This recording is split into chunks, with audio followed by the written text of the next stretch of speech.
ಬಂಧುಗಳೇ ನಮಸ್ಕಾರ, ಹೇಗಿದ್ದೀರಿ ನೀವೆಲ್ಲರೂ? ನಾನು ಸುಬ್ರಹ್ಮಣ್ಯ ಎಸ್ ಹಂಡಿಗೆ. ಬಂಧುಗಳೇ, ಚಿತ್ರದುರ್ಗ ಮೂಲದ ರೇಣುಕಾಸ್ವಾಮಿ ಭೀಕರ ಕೊಲೆ ಪ್ರಕರಣಕ್ಕೆ ಸಂಬಂಧಪಟ್ಟ ಹಾಗೆ Darshan and gang alias D gang ಸದ್ಯ ಪರಪ್ಪನ ಅಗ್ರಹಾರ ಜೈಲಿನಲ್ಲಿ 1, 2, 3, 4 ಅಂತ ಕಂಬಿ ಎಣಿಸ್ತಾ ಇದ್ದಾರೆ. ಕಾನೂನು ಪ್ರಕ್ರಿಯೆ ಸಾಗ್ತಾ ಇದೆ, ಸಾಕಷ್ಟು ಬೆಳವಣಿಗೆ ಆಗ್ತಾ ಇದೆ. ಪೊಲೀಸರು ಪ್ರಬಲವಾದಂತಹ ಸಾಕ್ಷಿಯನ್ನ ಸಂಗ್ರಹಿಸುತ್ತಿದ್ದಾರೆ. ಅತ್ಯಂತ ಗಟ್ಟಿಯಾಗಿರುವಂತಹ ಚಾರ್ಜ್ ಶೀಟ್ ಅನ್ನ ಸಲ್ಲಿಕೆ ಮಾಡೋದಿಕ್ಕೆ ಪೊಲೀಸರು ಈಗಾಗಲೇ ಹರಸಾಹಸ ಪಡ್ತಿದ್ದಾರೆ. ಸಣ್ಣ ಪುಟ್ಟ ಸಾಕ್ಷಿಯು ತಪ್ಪಿಸಿಕೊಳ್ಳೋದಿಕ್ಕೆ ಅವಕಾಶವನ್ನ ಮಾಡಿಕೊಡ್ತಾ ಇಲ್ಲ. ಸದ್ಯಕ್ಕಂತೂ ನಟ ದರ್ಶನ್ ಅಂಡ್ ಗ್ಯಾಂಗ್ಗೆ ಜಾಮೀನು ಸಿಗೋದಿಲ್ಲ. ಕನಿಷ್ಠ 3 ತಿಂಗಳಂತೂ ಕಾಯಲೇಬೇಕು ಚಾರ್ಜ್ ಶೀಟ್ ಸಲ್ಲಿಕೆ ಆಗುವವರೆಗೆ. ಚಾರ್ಜ್ ಶೀಟ್ ತುಂಬಾ ಗಟ್ಟಿಯಾಗಿದ್ರೆ, ಚಾರ್ಜ್ ಶೀಟ್ನಲ್ಲಿ ಮೇಲ್ನೋಟಕ್ಕೆ ದರ್ಶನ್ ಅಂಡ್ ಗ್ಯಾಂಗ್ ಈ ಪ್ರಕರಣದಲ್ಲಿ ಭಾಗಿಯಾಗಿದ್ದಾರೆ ಅನ್ನೋದು ನ್ಯಾಯಾಧೀಶರಿಗೆ ಮನವರಿಕೆ ಆದರೆ 6 ತಿಂಗಳು ಅಥವಾ 1 ವರ್ಷದವರೆಗೆ ಜಾಮೀನಿಗೆ ಕಾಯುವಂತ ಪರಿಸ್ಥಿತಿ ಎದುರಾಗುತ್ತೆ. ಅಲ್ಲಿಯವರೆಗೂ ಕೂಡ ಅವರೆಲ್ಲರೂ ಜೈಲಿನಲ್ಲೇ ಕಾಲ ಕಳಿಬೇಕಾಗತ್ತೆ. ಇದರ ನಡುವೆ ಒಂದಷ್ಟು ಸಿನಿಮಾ ಇಂಡಸ್ಟ್ರಿಗೆ ಸಂಬಂಧಪಟ್ಟಂತವರು ಮಾತಾಡ್ತಾ ಇದ್ದಾರೆ. ಒಂದಷ್ಟು ಮಂದಿ ದರ್ಶನ್ ಪರವಾಗಿ ನಿಂತ್ಕೊಂಡ್ರೆ, ಇನ್ನೊಂದಷ್ಟು ಜನ ದರ್ಶನ್ ಮಾಡಿದ್ದು ತಪ್ಪು ಅಂತ ಅತ್ಯಂತ ಧೈರ್ಯವಾಗಿ ಹೇಳ್ತಾ ಇದ್ದಾರೆ. ಅದರ ನಡುವೆಯೂ ಕೂಡ ಈ ಪ್ರಕರಣಕ್ಕೆ ಸಂಬಂಧಪಟ್ಟ ಹಾಗೆ ಸಾಕಷ್ಟು ಬೆಳವಣಿಗೆ ಆಗ್ತಾ ಇದೆ. ಪ್ರಮುಖ ಬೆಳವಣಿಗೆ ಅಂದ್ರೆ ದರ್ಶನ್ ಪತ್ನಿಯಾಗಿರುವಂತ ವಿಜಯಲಕ್ಷ್ಮಿ. ಆರಂಭದಲ್ಲಿ ಈ ಘಟನೆಯಿಂದ ಅಂತರ ಕಾಯ್ದುಕೊಂಡಿದ್ರು, ಯಾವುದೇ ಪ್ರತಿಕ್ರಿಯೆ ಕೊಡಲಿಲ್ಲ. ಸೋಷಿಯಲ್ ಮೀಡಿಯಾದಲ್ಲೂ ಕೂಡ ದರ್ಶನ್ರನ್ನ ಅನ್ಫಾಲೋ ಮಾಡ್ತಾರೆ, ಡಿಪಿಯನ್ನು ಡಿಲೀಟ್ ಮಾಡ್ತಾರೆ, ಸೋಷಿಯಲ್ ಮೀಡಿಯಾ ಪೇಜನ್ನೇ ಡಿಆಕ್ಟಿವೇಟ್ ಮಾಡಿಬಿಡ್ತಾರೆ. ಸ್ವಲ್ಪ ದಿನ ಆದ ಬಳಿಕ ಸೋಷಿಯಲ್ ಮೀಡಿಯಾಗೆ ಮತ್ತೊಮ್ಮೆ ಎಂಟ್ರಿ ಕೊಡ್ತಾರೆ. ದರ್ಶನ್ ಪರವಾಗಿ ನಿಂತ್ಕೊಳ್ಳುವಂಥ ನಿರ್ಧಾರವನ್ನು ಮಾಡ್ತಾರೆ. ವಕೀಲರನ್ನ ನೇಮಕ ಮಾಡ್ತಾರೆ. ಪ್ರಮುಖವಾಗಿ ಅತ್ಯಂತ ಹಿರಿಯ ವಕೀಲರಾಗಿರುವಂಥ CV ನಾಗೇಶ್ ಅವರನ್ನ ಭೇಟಿಯಾಗಿ ಈ ಪ್ರಕರಣವನ್ನು ಕೈಗೆತ್ತಿಕೊಳ್ಳುವಂತೆ ಮನವೊಲಿಸ್ತಾರೆ. ಅದೇ ಪ್ರಕಾರವಾಗಿ CV ನಾಗೇಶ್ ಕೂಡ ಈ ಪ್ರಕರಣಕ್ಕೆ ಸಂಬಂಧಪಟ್ಟ ಹಾಗೆ ಎಂಟ್ರಿ ಕೊಡ್ತಾರೆ. ಅದಾದ ನಂತರ ವಿಜಯಲಕ್ಷ್ಮಿ ತಮ್ಮ ಮಗನ ಜೊತೆಗೆ ಹೋಗಿ ದರ್ಶನ್ರನ್ನ ಭೇಟಿಯಾಗಿ ಬರ್ತಾರೆ. ಅಲ್ಲಿ ದರ್ಶನ್ರಿಗೆ ಧೈರ್ಯ ಹೇಳುವಂತ ಕೆಲಸವನ್ನ ಮಾಡ್ತಾರೆ. ದರ್ಶನ್ ಕೂಡ ಅದಾದ ಬಳಿಕ ಸ್ವಲ್ಪ ಮಟ್ಟಿಗೆ ಜೈಲಿನಲ್ಲಿ ಲವಲವಿಕೆಯಿಂದ ಇದ್ದಾರಂತೆ. ಇದು ವಿಜಯಲಕ್ಷ್ಮಿ ಅವರಿಗೆ ಸಂಬಂಧಪಟ್ಟಂತ ಒಂದಷ್ಟು ವಿಚಾರ. ಅಂದ್ರೆ ಆರಂಭದಲ್ಲಿ ಅಂತರವನ್ನ ಕಾಯ್ದುಕೊಂಡಿದ್ರು, ಅವರಿಗೆ ಬಹಳ ಬೇಸರ ಆಗಿತ್ತು ಈ ಘಟನೆಯಿಂದ. ಪವಿತ್ರ ಗೌಡಗೋಸ್ಕರ ಕೊಲೆ ಮಾಡಿ ಜೈಲು ಸೇರಿದ್ರಲ್ಲ ಅನ್ನುವಂಥ ಬೇಸರ ವಿಜಯಲಕ್ಷ್ಮಿ ಅವರಿಗಿತ್ತು. ಅದಾದ ಬಳಿಕ ಗಂಡ ಎನ್ನುವಂಥ ಕಾರಣಕ್ಕಾಗಿ ಇದೀಗ ಗಂಡನ ಪರವಾಗಿ ನಿಂತ್ಕೊಂಡಿದ್ದಾರೆ. ಈ ಹಿಂದೆಯೂ ಕೂಡ ಸೋಷಿಯಲ್ ಮೀಡಿಯಾದಲ್ಲಿ ಒಂದು ಪೋಸ್ಟ್ ಅನ್ನು ಹಾಕಿ ಗಂಡನ ಪರವಾಗಿ ಬೆಂಬಲವನ್ನು ಸೂಚಿಸಿದ್ರು. ಅಷ್ಟು ಮಾತ್ರ ಅಲ್ಲ, ನಮ್ಮ ವೈಯಕ್ತಿಕ ವಿಚಾರವನ್ನ ಯಾರೂ ಕೂಡ ಸೋಷಿಯಲ್ ಮೀಡಿಯಾ ಆಗಲಿ ಮಾಧ್ಯಮಗಳಲ್ಲಿ ಚರ್ಚೆ ಮಾಡಬಾರ್ದು ಅಂತ ಕೋರ್ಟಿಂದ ಸ್ಟೇ ಆರ್ಡರ್ ಅನ್ನು ಕೂಡ ತಂದಿದ್ರು. ಇದರ ನಡುವೆ ಜೈಲಿನಲ್ಲಿ ನಟ ದರ್ಶನ್ರನ್ನ ಭೇಟಿಯಾಗಿ ಬಂದ ಬಳಿಕ ಇದೀಗ ಅವರ ಅಭಿಮಾನಿಗಳಿಗೊಂದು ಸಂದೇಶವನ್ನ ಸಾರಿದ್ದಾರೆ ಸೋಷಿಯಲ್ ಮೀಡಿಯಾ ಮೂಲಕ.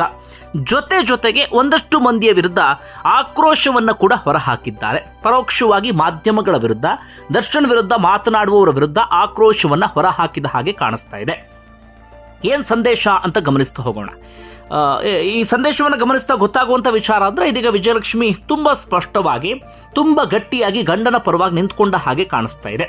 ಈ ಹಿಂದೆ ಎಲ್ಲೂ ಕೂಡ ಅವರ ಗಂಡನ ಸಮರ್ಥನೆ ಮಾಡಿಕೊಳ್ಳುವ ರೀತಿಯಲ್ಲಿ ಪೋಸ್ಟನ್ನು ಹಾಕಿರಲಿಲ್ಲ ಅಥವಾ ಮಾಧ್ಯಮಗಳಿಗೆ ಪ್ರತಿಕ್ರಿಯೆಯನ್ನು ಕೂಡ ಕೊಟ್ಟಿರಲಿಲ್ಲ. ಈ ಹಿಂದೆ ಪೋಸ್ಟನ್ನು ಹಾಕಿದಾಗಲೂ ಕೂಡ ರೇಣುಕಾಸ್ವಾಮಿ ಕುಟುಂಬಕ್ಕೆ ಸಂತಾಪವನ್ನು ಸೂಚಿಸ್ತೇನೆ, ಯಾರ ಪರವಾಗಿ ನ್ಯಾಯ ಇದೆಯೋ ಅವರಿಗೆ ನ್ಯಾಯ ಸಿಗಲಿ ಎನ್ನುವ ರೀತಿಯಲ್ಲಿ ಪ್ರತಿಕ್ರಿಯೆಯನ್ನು ಕೊಟ್ಟಿದ್ರು. ಆದರೆ ಈ ಪೋಸ್ಟ್ನ ಮೂಲಕ ಗಂಡನ ಪರವಾಗಿ ಅತ್ಯಂತ ಗಟ್ಟಿಯಾಗಿ ನಿಂತ್ಕೊಂಡಿದ್ದಾರೆ.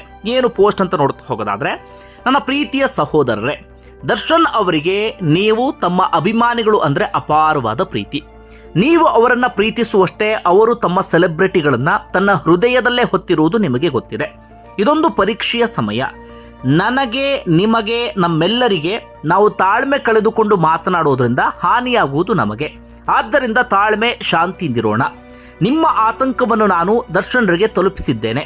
ಅವರು ನಿಮ್ಮ ಇದಕ್ಕೆ ಸಂಬಂಧಪಟ್ಟ ಹಾಗೆ ಪ್ರತಿಯಾಗಿ ಕಾಳಜಿಯನ್ನು ವ್ಯಕ್ತಪಡಿಸಿದ್ದಾರೆ. ನಾವು ನಮ್ಮ ನ್ಯಾಯಾಲಯಗಳ ಮೇಲೆ ವಿಶ್ವಾಸವಿಡೋಣ.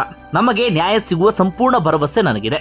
ಇಂತಹ ಕಷ್ಟದ ಸಮಯದಲ್ಲಿ ದರ್ಶನ್ರ ಅನುಪಸ್ಥಿತಿಯನ್ನು ದುರುಪಯೋಗಪಡಿಸಿಕೊಂಡು ಅವರಿಗೆ ಕೇಡು ಬಯಸುವ ಅಥವಾ ಕೇಡು ಮಾಡುವವರನ್ನ ತಾಯಿ ಚಾಮುಂಡೇಶ್ವರಿ ನೋಡಿಕೊಳ್ತಾಳೆ. ಒಳ್ಳೆಯ ಸಮಯ ಮತ್ತೊಮ್ಮೆ ಮರಳಿ ಬರಲಿದೆ ಎನ್ನುವ ರೀತಿಯಲ್ಲಿ ಸೋಷಿಯಲ್ ಮೀಡಿಯಾದಲ್ಲಿ ಪೋಸ್ಟ್ ಅನ್ನು ಹಾಕಿದ್ದಾರೆ. ಈ ಮೂಲಕ ಗಂಡನ ಪರವಾಗಿ ಗಟ್ಟಿಯಾಗಿ ನಿಂತ್ಕೊಂಡ ಹಾಗೆ ಕಾಣಿಸ್ತಾ ಇದೆ. ದರ್ಶನ್ ಹೊರಗಡೆ ಬರಲಿ ಅಂತ ಆಶಿಸ್ತಿರುವಂತ ಅಭಿಮಾನಿಗಳಿಗೆ ಧೈರ್ಯ ತುಂಬಿರುವ ರೀತಿಯಲ್ಲಿ ಕಾಣಿಸ್ತಾ ಇದೆ.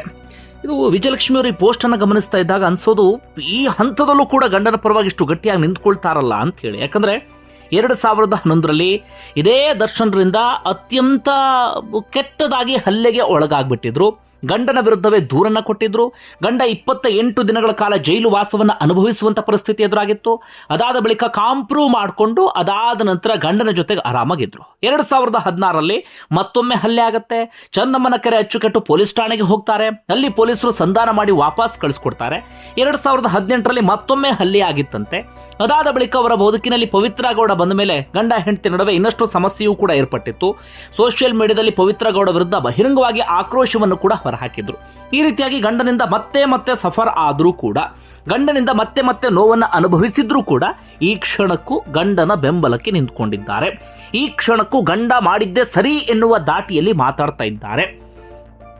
ಈ ಕ್ಷಣಕ್ಕೂ ಗಂಡನನ್ನ ಬಲವಾಗಿ ಸಮರ್ಥಿಸಿಕೊಳ್ಳುವ ರೀತಿಯಲ್ಲಿ ಕಾಣಿಸ್ತಾ ಇದೆ. ಇಲ್ಲಿವರೆಗೆ ಬೇರೆ ಪೋಸ್ಟ್ಗಳಲ್ಲಿ ಆ ರೀತಿಯಾಗಿ ಅನಿಸ್ತಾ ಇರಲಿಲ್ಲ. ಆದರೆ ಈ ಪೋಸ್ಟನ್ನು ನೋಡಿದಾಗ ಗಂಡನನ್ನ ಬಲವಾಗಿ ಸಮರ್ಥನೆ ಮಾಡಿಕೊಳ್ಳುವ ರೀತಿಯಲ್ಲಿ ಕಾಣಿಸ್ತಾ ಇದೆ. ಯಾಕಂದ್ರೆ ಅಲ್ಲಿ ಒಂದಷ್ಟು ವಿಚಾರವನ್ನು ಅವರು ಪ್ರಸ್ತಾಪ ಮಾಡಿದ್ದಾರೆ. ದರ್ಶನ್ರ ಅನುಪಸ್ಥಿತಿಯನ್ನ ದುರುಪಯೋಗ ಪಡಿಸಿಕೊಂಡು ಅವರಿಗೆ ಕೇಡು ಬಯಸುವ ಅಥವಾ ಮಾಡುವವರನ್ನ ತಾಯಿ ಚಾಮುಂಡೇಶ್ವರಿ ನೋಡಿಕೊಳ್ತಾಳೆ ಅಂತ.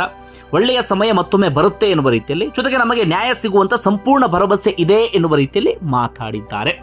ಇದೇ ಸಂದರ್ಭದಲ್ಲಿ ವಿಜಯಲಕ್ಷ್ಮಿ ಅವರಿಗೆ ರೇಣುಕಾ ಸ್ವಾಮಿಯವರ ಪತ್ನಿ ನೆನಪಾಗಬೇಕಿತ್ತು. ಇನ್ನೂ ಭೂಮಿಗೆ ಕಾಲು ಇಡದಂತಹ ಸದ್ಯ ರೇಣುಕಾ ಸ್ವಾಮಿ ಪತ್ನಿಯ ಹೊಟ್ಟೆಯಲ್ಲಿರುವಂತಹ ಆ ಮಗು ನೆನಪಾಗಬೇಕಿತ್ತು. ರೇಣುಕಾ ಸ್ವಾಮಿ ಅಪ್ಪ ಅಮ್ಮ ನೆನಪಾಗಬೇಕಿತ್ತು. ಆದರೆ ವಿಜಯಲಕ್ಷ್ಮಿ ಅವರಿಗೆ ಅದ್ಯಾವುದು ಕೂಡ ನೆನಪಾದ ಹಾಗೆ ಕಾಣಿಸ್ತಾ ಇಲ್ಲ. ಈ ಸಂದರ್ಭದಲ್ಲೂ ಕೂಡ ಗಂಡ ಮಾಡಿದ್ದು ಸರಿ, ಗಂಡನದು ತಪ್ಪಿಲ್ಲ ಎನ್ನುವಂಥ ಭಾವನೆಯಲ್ಲಿ ವಿಜಯಲಕ್ಷ್ಮಿ ಅವರು ಇದ್ದ ಹಾಗೆ ಕಾಣಿಸ್ತಾ ಇದೆ. ನೋಡೋಣ ಮುಂದೆ ಯಾವ್ಯಾವ ರೀತಿ ಬೆಳವಣಿಗೆ ಆಗ್ತಾ ಹೋಗುತ್ತೆ ಈ ಪ್ರಕರಣಕ್ಕೆ ಸಂಬಂಧಪಟ್ಟ ಹಾಗೆ ಅಂತ. ನಾನು ಮತ್ತೆ ಹೇಳುವಂಥ ವಿಚಾರ ಅಂದರೆ, ರೇಣುಕಾ ಸ್ವಾಮಿ ಮಾಡಿದ್ದು ಸರಿ ಅಂತ ಎಲ್ಲೂ ಕೂಡ ಸಮರ್ಥನೆ ಮಾಡ್ಕೊಳ್ತಾ ಇಲ್ಲ. ರೇಣುಕಾ ಸ್ವಾಮಿ ದೇಶಕ್ಕೋಸ್ಕರ ಹೋರಾಡಿ ಪ್ರಾಣ ಬಿಟ್ಟಂತ ಹುತಾತ್ಮ ಅಂತೂ ಅಲ್ವೇ ಅಲ್ಲ. ರೇಣುಕಾ ಸ್ವಾಮಿ ಬದುಕಿದ್ರೆ ಕಾನೂನು ರೀತಿಯಲ್ಲಿ ರೇಣುಕಾ ಸ್ವಾಮಿಗೂ ಕೂಡ ಶಿಕ್ಷೆ ಆಗ್ತಾ ಇತ್ತು. ಯಾಕಂದ್ರೆ ಸಾಕಷ್ಟು ಹೆಣ್ಣು ಮಕ್ಕಳ ಅಕೌಂಟ್ಗೆ ಕೆಟ್ಟದಾಗಿ ಫೋಟೋಗಳನ್ನು ಕಳಿಸ್ತಾ ಇದ್ರಂತೆ, ಅಥವಾ ಕೆಟ್ಟದಾಗಿ ಮೆಸೇಜ್ ಅನ್ನ ಮಾಡ್ತಾ ಇದ್ರಂತೆ, ಕಾಮೆಂಟ್ಸ್ ಅನ್ನ ಮಾಡ್ತಾ ಇದ್ರಂತೆ. ಕಾನೂನು ಪ್ರಕಾರವಾಗಿ ಶಿಕ್ಷೆ ಆಗಬೇಕಿತ್ತು. ರೇಣುಕಾ ಸ್ವಾಮಿಯನ್ನ ಸಮರ್ಥನೆ ಮಾಡ್ಕೊಳ್ತಾ ಇಲ್ಲ. ಹಾಗಂದ ಮಾತ್ರಕ್ಕೆ ಕೆಟ್ಟದಾಗಿ ಕಮೆಂಟ್ಸ್ ಮಾಡ್ತಾರೆ, ಮೆಸೇಜ್ ಮಾಡ್ತಾರೆ ಎನ್ನುವ ಕಾರಣಕ್ಕಾಗಿ ಭೀಕರವಾಗಿ ಕೊಲೆ ಮಾಡುವಂತಹ ಹಕ್ಕು ಯಾರಿಗೂ ಕೂಡ ಇಲ್ಲ. ಯಾಕಂದ್ರೆ ರೇಣುಕಾ ಸ್ವಾಮಿಯ ಕೊನೆ ಕ್ಷಣದ ಒಂದಷ್ಟು ಫೋಟೋಗಳನ್ನು ನೋಡಿದ್ರೆ ಎಂಥವರು ಕೂಡ ನಿಂತಲ್ಲೇ ಬೆವತು ಹೋಗಿಬಿಡ್ತಾರೆ, ನಿಂತಲ್ಲೇ ಬೆಚ್ಚಿ ಬೀಳ್ತಾರೆ. ಅಷ್ಟು ಭೀಕರವಾಗಿ ಭೀಭತ್ಸವಾಗಿ ಆ ಮನುಷ್ಯನ ಪ್ರಾಣ ತೆಗೆಯಲಾಗಿದೆ. ಭೂಮಿ ಮೇಲೆಯೇ ನರಕ ಏನು ಅಂತ ತೋರಿಸಲಾಗಿದೆ. ಕಾನೂನನ್ನ ಕೈಗೆತ್ತಿಕೊಳ್ಳುವಂತ ಕೆಲಸವನ್ನ ಈ ಗ್ಯಾಂಗ್ ಮಾಡಿದೆ. ಈ ಗ್ಯಾಂಗ್ ಕೊಲೆ ಮಾಡಿರುವಂಥ ರೀತಿಯನ್ನು ಗಮನಿಸ್ತಾ ಇದ್ರೆ ಅವರ ರಾಕ್ಷಸಿ ಮನಸ್ಥಿತಿ, ಕ್ರೂರ ಮನಸ್ಥಿತಿ ಎಂಥದ್ದು ಅನ್ನೋದು ಬಹಳ ಸ್ಪಷ್ಟವಾಗಿ ಗೊತ್ತಾಗ್ತಿದೆ. ಈ ಕಾರಣಕ್ಕಾಗಿ ಹೇಳ್ತಾ ಇರೋದು, ಇನ್ನೊಬ್ಬರ ಪ್ರಾಣ ತೆಗೆಯುವಂಥ ಹಕ್ಕು ಯಾರಿಗೂ ಇಲ್ಲ. ಅದನ್ನು ಕಾನೂನು ನೋಡ್ಕೊಳ್ತಿತ್ತು. ಆದರೆ ಇವರೇ ಕಾನೂನನ್ನ ಕೈಗೆತ್ತಿಕೊಳ್ಳುವಂಥ ಕೆಲಸವನ್ನ ಮಾಡಿದ್ರು. ಇನ್ನು ಬೇರೆ ವಿಚಾರವನ್ನು ಗಮನಿಸ್ತಾ ಹೋಗೋದಾದ್ರೆ, ಇಂಡಸ್ಟ್ರಿಯ ಒಂದಷ್ಟು ಮಂದಿ ಮಾತಾಡ್ತಿದ್ದಾರೆ. ನಟಿ ಭಾವನ ಪ್ರತಿಕ್ರಿಯೆಯನ್ನು ಕೊಟ್ಟಿದ್ದಾರೆ. ದರ್ಶನ್ ಪರ ಯಾವುದೇ ಹಿಂಜರಿಕೆ ಇಲ್ಲದೆ ನಾನು ನಿಂತ್ಕೊಳ್ತೇನೆ, ದರ್ಶನ್ ಯೋಚನೆ ಮಾಡಿಯೇ ಇಂಥದ್ದೊಂದು ಕೆಲಸವನ್ನ ಮಾಡಿರ್ತಾರೆ ಎನ್ನುವ ದಾಟಿಯಲ್ಲಿ ನಟಿ ಭಾವನ ಮಾತಾಡಿದ್ದಾರೆ. ರೇಣುಕಾ ಸ್ವಾಮಿ ವಿರುದ್ಧ ಆಕ್ರೋಶವನ್ನ ಹೊರಹಾಕಿದ್ದಾರೆ. ಸದ್ಯ ರೇಣುಕಾ ಸ್ವಾಮಿ ಬಗ್ಗೆ ಮಾತಾಡಿದಂಥ ವಿಚಾರ, ದರ್ಶನ್ ಬಗ್ಗೆ ಮಾತಾಡಿದಂಥ ವಿಚಾರ ಸಾಕಷ್ಟು ಚರ್ಚೆಗೆ ಗ್ರಾಸವಾಗಿದೆ. ಇನ್ನೊಂದು ಕಡೆಯಿಂದ ಹಿರಿಯ ನಟಿ ಶ್ರುತಿ ಕೂಡ ಮಾತಾಡಿದ್ದಾರೆ, ಬೇಸರವನ್ನ ಹೊರಹಾಕಿದ್ದಾರೆ. ಹೀಗಾಗಬಾರ್ದಿತ್ತು, ಅನ್ಯಾಯ ಆದಂತವ್ರಿಗೆ ನ್ಯಾಯ ಸಿಗಬೇಕು ಎನ್ನುವ ರೀತಿಯಲ್ಲಿ ಅವರು ಮಾತಾಡಿದ್ದಾರೆ. ಇನ್ನೊಂದಷ್ಟು ಮಂದಿ ದರ್ಶನ್ ಮಾಡಿದ್ದು ತಪ್ಪು ಅಂತ ಅತ್ಯಂತ ಧೈರ್ಯವಾಗಿ ವಾಯ್ಸ್ ರೇಸ್ ಮಾಡ್ತಿದ್ದಾರೆ. ನೋಡೋಣ ಪ್ರಕರಣ ಎಲ್ಲಿವರೆಗೆ ಹೋಗುತ್ತೆ ಅಂತ. ಧನ್ಯವಾದ ವಿಡಿಯೋ ನೋಡಿದ್ದಕ್ಕಾಗಿ.